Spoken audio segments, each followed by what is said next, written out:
So guys, welcome back. In the previous video, what we done is about exploiting FTP service, which is running in VSFTPD 2.3.4 version. So this is what we done in the previous video. So if you don't watch my previous video, then you have to watch that before coming to this video. So in this video, I'm just gonna introduce how you can exploit various ports. If a port is open, then how you can find for vulnerabilities in that particular port. And in the beginning, I'm gonna show you exploiting some of the ports. So I am not gonna exploit all of the ports. So you just need to remember, if there is a vulnerability, then only we can exploit and gain access and do something like that. But if there is no vulnerability, then we can't do anything like that. So not all ports here has a vulnerability. So that is why I can't show you all exploiting all of the ports. So how you can search for vulnerabilities if a port has vulnerability, how you can find it, which or I'm going to explain in this video. So make sure to watch this video till the end.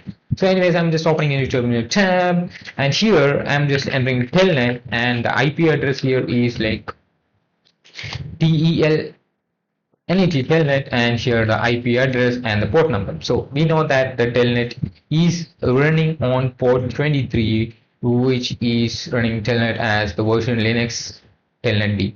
So anyways, we can access telnet using telnet and the IP address and the port number, and we are able to access it, right? This is how you will be able to access. So you can see login with MSFadmin to get started. So what is this vulnerability? So this is about, it is showing that we were able to log in using telnet, using the username and password. The username and password is shown here, so we were able to log in, right?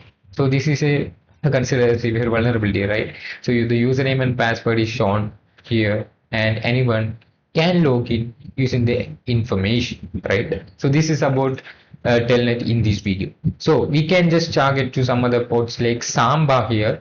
So I'm just copying this version related information and just browsing for exploits which we done in the previous video about VSFTPD 2.3.4, and here I'm just using this we just found a rapid 7 module. So as you can see, there's a rapid 7 module that is available, which you can use this. So I'm just opening a new tab in terminal, and I'm just entering MSF console. If you don't know about MSF console, you just need to watch my previous video about that. So it is basically Metasploit framework console, which is a super useful, super powerful tool. And how you can use this tool, and introduction about this tool was mentioned in the previous video.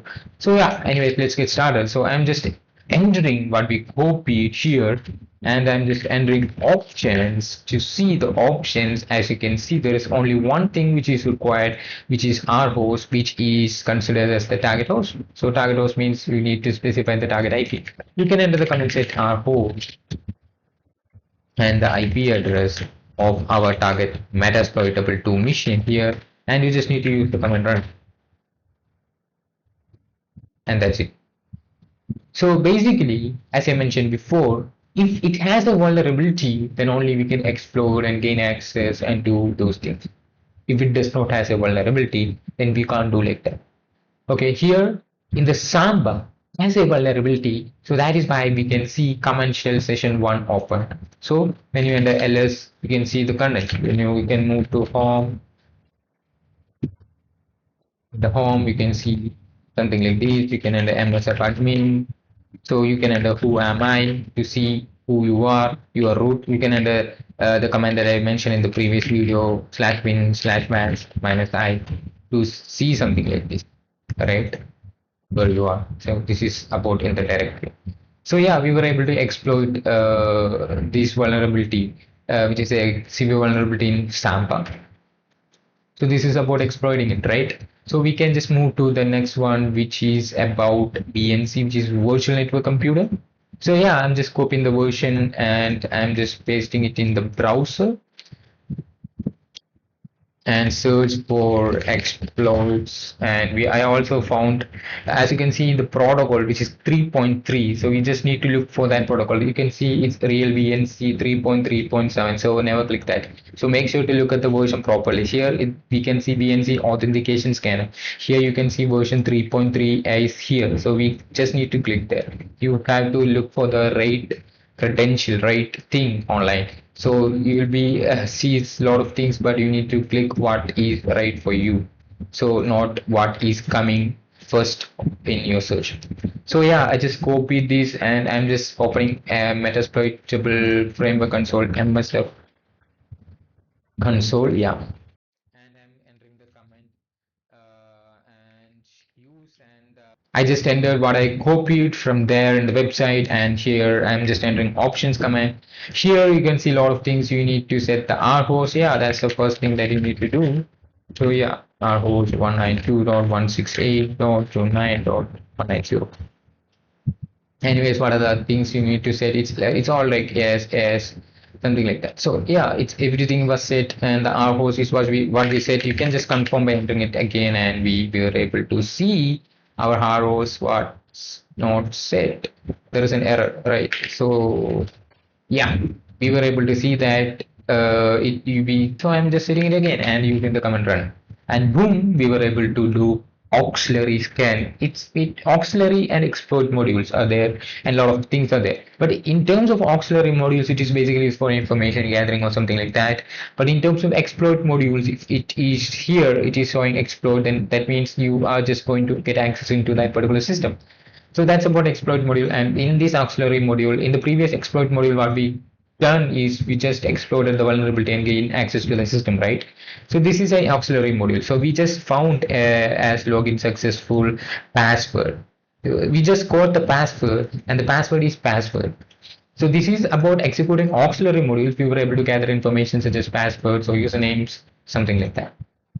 So we know that port 5900 VNC is open. So here we were able to find the password, which is a weak credentials. You can use VNC keyword and the IP address, and we can enter the password as password that we found using auxiliary scan, and you can see this is about VNC, which is virtual network computer.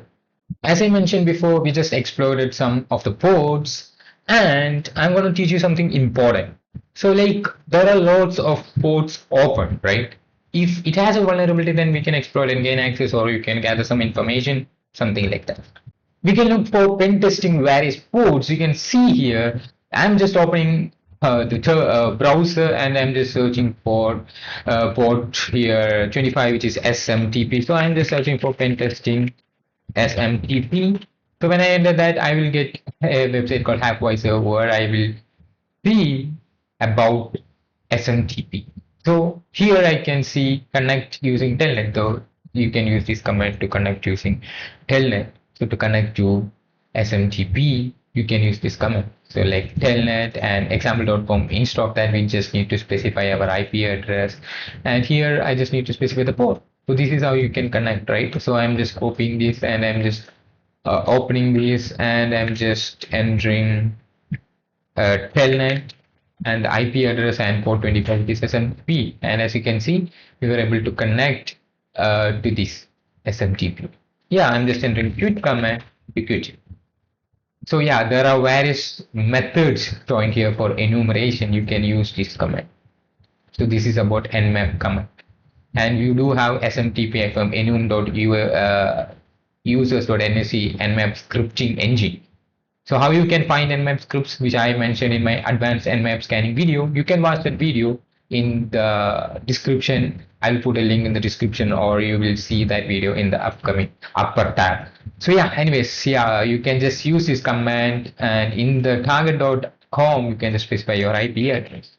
So here, this is our IP address, and this is about, we just enumerated the users in SMTP, and we just don't find anything. Right? It's showing like method RCPT return unhandled status code. So yeah, it's not working properly. So we can just use HTTP, which is port 80. You just need to remember, if HTTP is open, which is port 80 is open, then you can just search that IP address in your browser to view the website.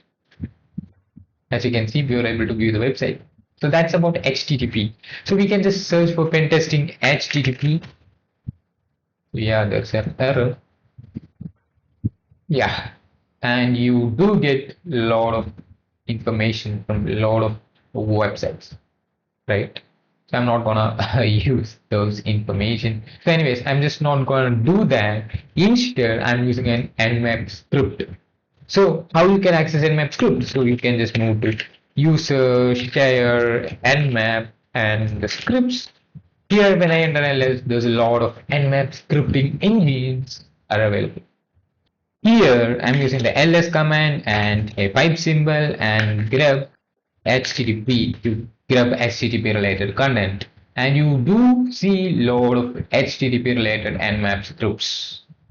So the script that I want is about HTTP hyphen enum related. So I'm just searching for any enumeration scripts and I just got that. So there is a script called HTTP hyphen enum dot nsc. So it's not important to put nsc. So anyways, let's search for nmap and finish script and you can just enter the script and the target IP 29.190 and you can also fit with the port which is 18. This is to specify the port and make the scan faster.